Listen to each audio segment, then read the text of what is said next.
हमने कभी आपको सरकारी स्कूलों की क्लास सड़कों पर लगती दिखाई होगी, तो कभी विद्या के मंदिर का जर्जर भवन दिखाया होगा।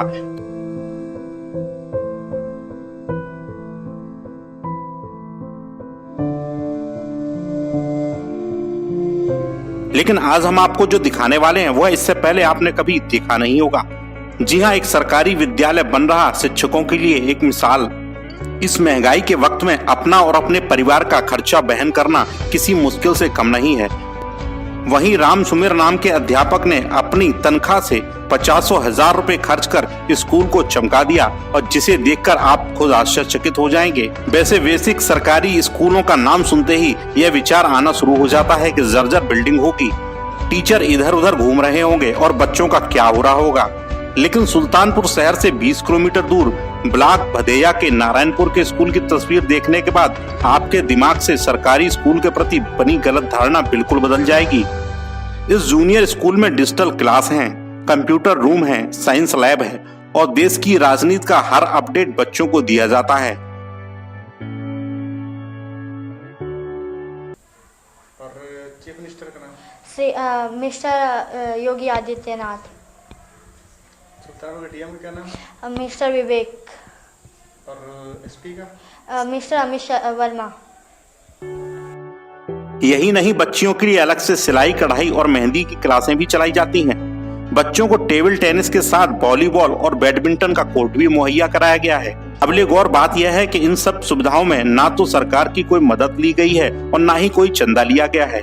इन सब सुविधाओं को स्कूल के प्रिंसिपल और टीचर ने अपनी तनख्वाह से तैयार किया है और स्कूल का नाम रख दिया गया है junior high school Narayanpur express. जी हाँ, ट्रेन के इंजन और उसके डब्बों के मॉडल में दिखने वाला यह जूनियर हाई स्कूल नारायणपुर अपनी कार्यशैली को लेकर जिले ही नहीं पूरे मंडल भर में जाना जाता है। इसका भवन और साज सज्जा सुविधाएं किसी प्राइवेट स्कूल से कम नहीं है। स्मार्ट क्लास हो या फिर कंप्यूटर क्लास हो, सभी इस स्कूल में मौजूद है।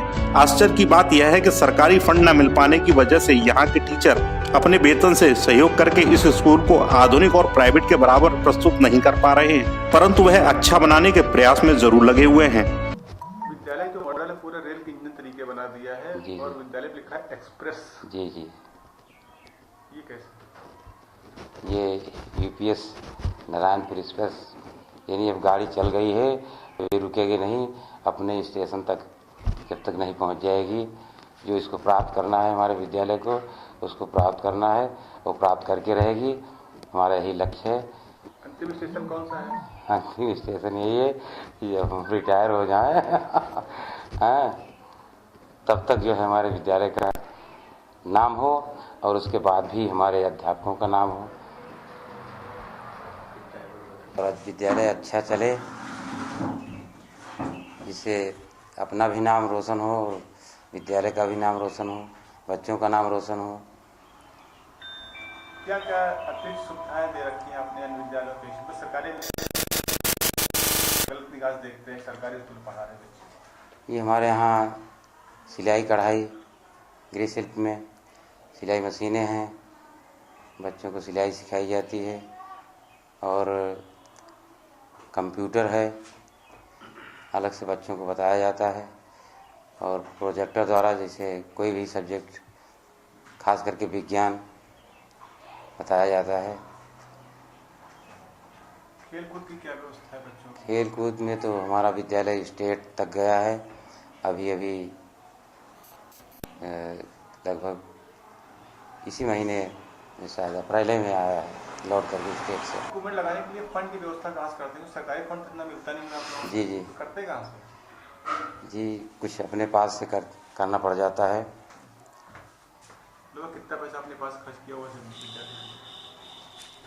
अब हिसाब तो करते नहीं सर, है वैसे अमूमन कुछ आइडिया? अमूमन कम से कम 40-50 हज़ार रुपये खर्च हो जाते हैं।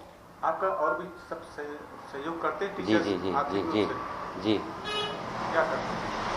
सब सहयोग करते हैं, जो भी मांगते हैं कि भाई आप इतना दीजिए, आप इतना दीजिए, क्योंकि आप भी विद्यालय में तो आपका भी नाम रोशन होगा। तो सोच कहाँ से मिली आपको इतना डेवलप करने की? किस चीज़ की मिलेगा? बस कोई अच्छी सोच वाला व्यक्ति मिल जाए क्योंकि हम यहाँ इससे पहले भी लगभग 11 साल रह चुके हैं और बीच में प्रमोशन हुआ तो हम चले गए दूसरी जगह, क्योंकि यहाँ हेडमास्टर पहले से थे। तो जब वहाँ से हम लौटे हेडमास्टर बन करके यहाँ आए, जब यहाँ से हेडमास्टर रिटायर हो गए तो मैं यहाँ आया और मेरे आने के 1 महीने के बाद हमारे मिश्रा जी मिले, मुनीन्द्र मिश्रा जी, और इन्होंने कुछ हमें रास्ता भी दिखाया और हम कहा ठीक है चलिए हम भी सहयोग करते हैं। आप चूँकि नवयुवक हैं, आप में करने की मात्रा ज़्यादा है।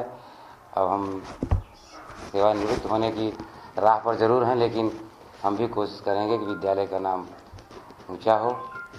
टीवी 30 इंडिया इस तरह के स्कूल को मेंटेनेंस करने वाले शिक्षकों को सलाम करता है और साथ ही अपने दर्शकों से निवेदन करता है कि इस प्रेरणादायक जानकारी को जरूर शेयर करें ताकि और अध्यापक देख इससे प्रेरणा ले सकें। सुल्तानपुर से टीम टीवी 30 इंडिया के साथ पंकज गुप्ता की रिपोर्ट। अपने आसपास की लेटेस्ट खबरों के लिए टीवी 30 इंडिया को सब्सक्राइब करें और बेल आइकन को प्रेस करें।